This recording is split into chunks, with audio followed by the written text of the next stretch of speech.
Just last week, I made my way down to the local hardware store. It was packed. Nowadays, everybody is going to their local hardware stores for different tools and home improvement projects, while COVID-19 is depriving many people from work. They were there getting carpets, shower heads, even full-on refrigerators. I was there for one reason, and one reason only. I went to get a blowtorch.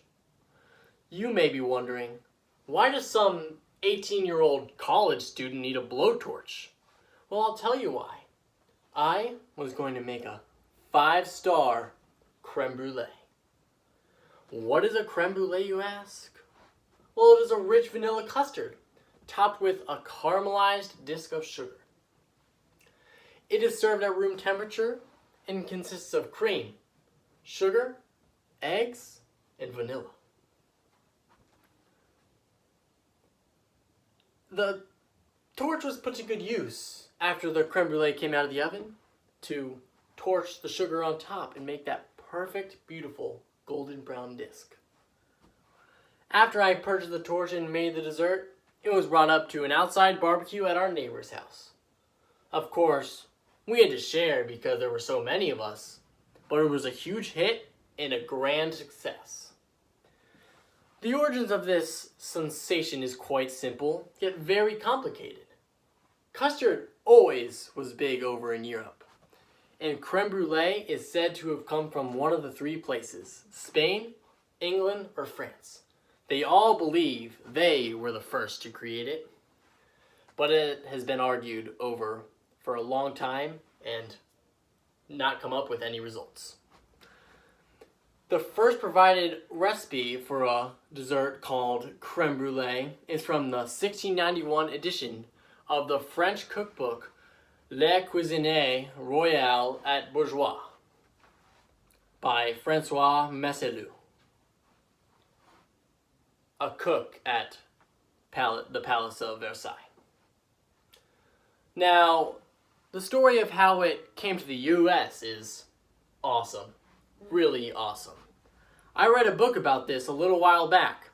It was called Thomas Jefferson's Creme Brulee: How a Founding Father and His Slave James Hemings Introduced French Cuisine to America. In 1784, Thomas Jefferson struck a deal with his slave James Hemings.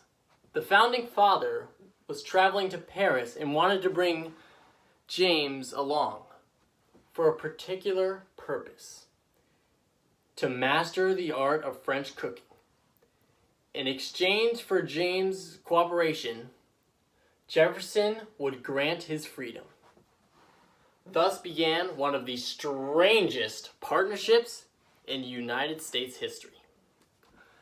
As Hemings apprenticed under master French chefs, Jefferson studied the cultivation of French crops, especially grapes for winemaking, so they might be replicated in American agriculture. The 2 men returned home with much marvels such as pasta, French fries, champagne, macaroni and cheese, creme brulee, and lots of other fancy treats. This narrative history tells a story of the remarkable adventures and even included a few of their favorite recipes they got from the trip. Jefferson and Hemings are said to have brought the grand dish of creme brulee to America. Creme brulee is now widely known throughout all of America. We have a chance to celebrate this mouth-watering custard every day, but especially on July 27th, which is National Creme Brulee Day.